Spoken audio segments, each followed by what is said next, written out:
자전거 위에서 웃느니 차라리 롤스로이스 뒷좌석에서 우는 게 낫다.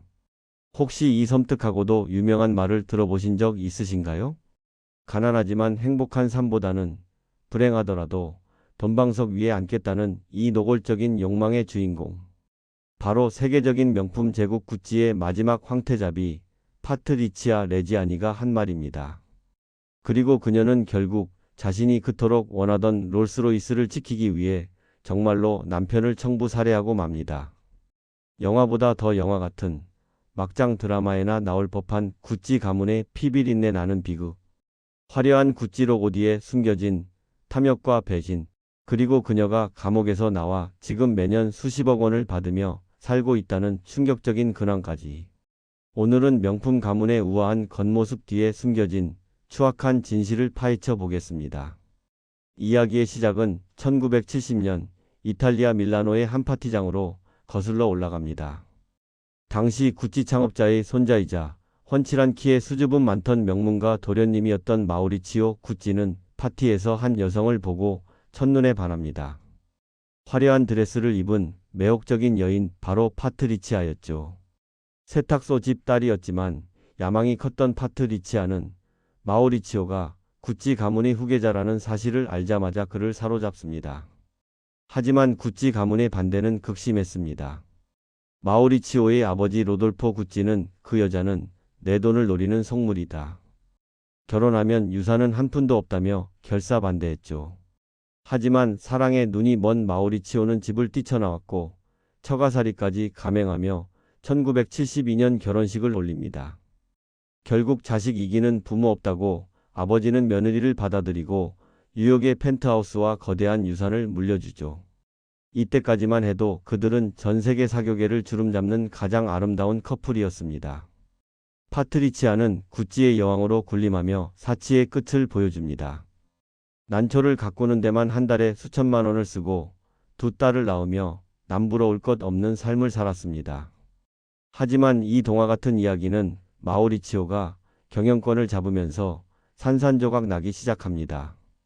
디자인과 경영의 문외한이었던 마우리치오는 사촌들과의 싸움 끝에 회장 자리에 올랐지만 능력 부족으로 회사를 벼랑 끝으로 몰고 갑니다.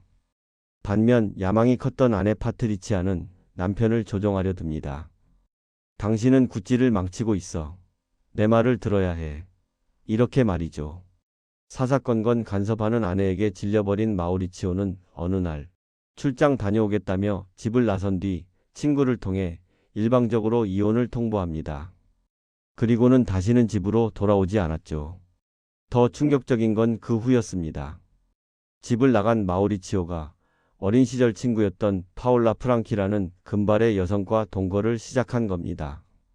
파트리치아는 분노했습니다.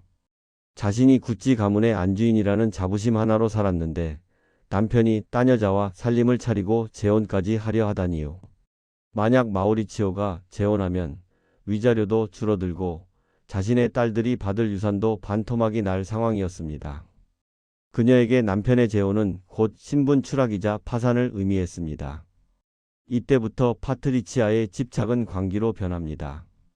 그녀는 매일 밤 마우리치오에게 전화를 걸어 저주를 퍼부었습니다. 너는 지옥에 떨어질 거야. 내가 너를 불태워 죽일 거야. 이 통화 녹음은 나중에 법정에서 결정적인 증거가 되기도 했죠.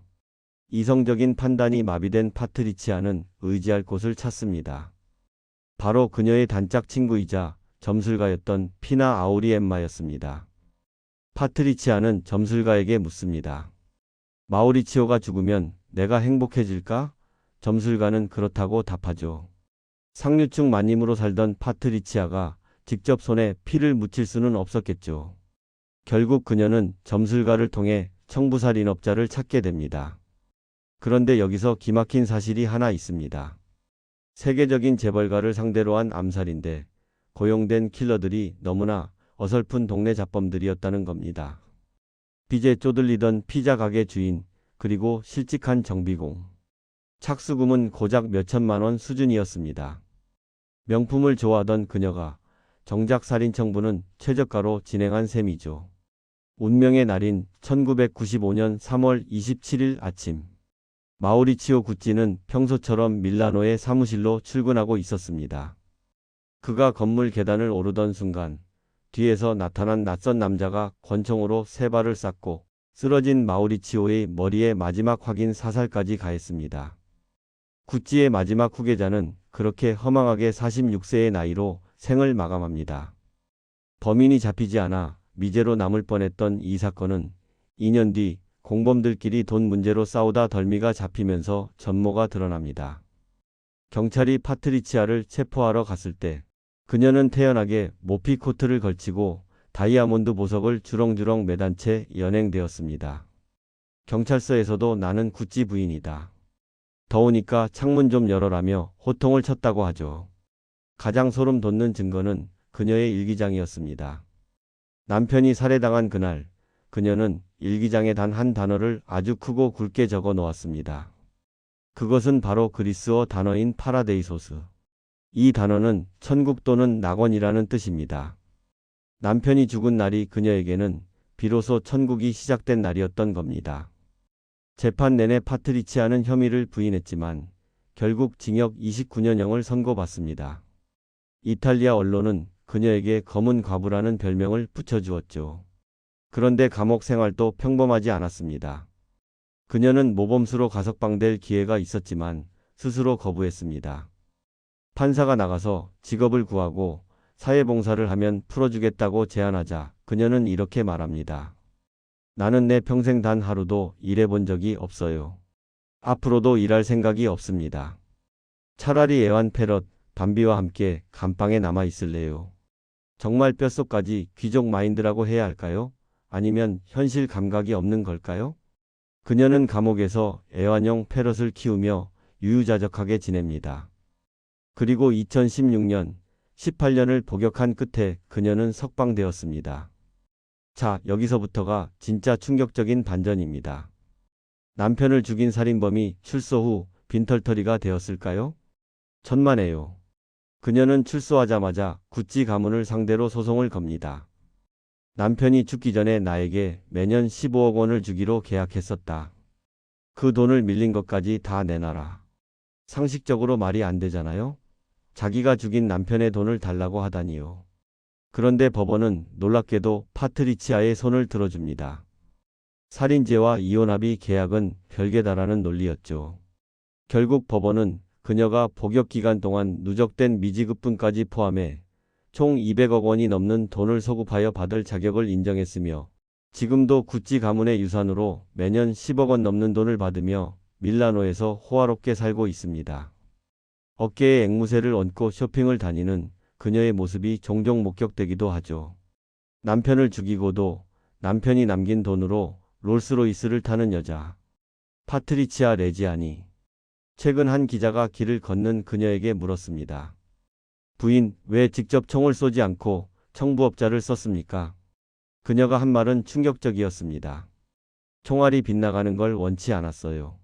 내 시력이 별로 좋지 않거든요. 저는 실패하고 싶지 않았어요.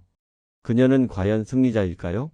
원하는 대로 자전거 대신 롤스로이스는 얻었을지 모릅니다. 하지만 그녀의 두 딸은 어머니와 의절했고 그녀는 돈더미 위에 앉은 채 철저하게 혼자가 되었습니다. 구찌라는 이름의 화려한 왕관, 그 무게를 견디지 못한 탐욕의 끝은 과연 파라데이소스, 천국이었을까요? 아니면 화려한 지옥이었을까요?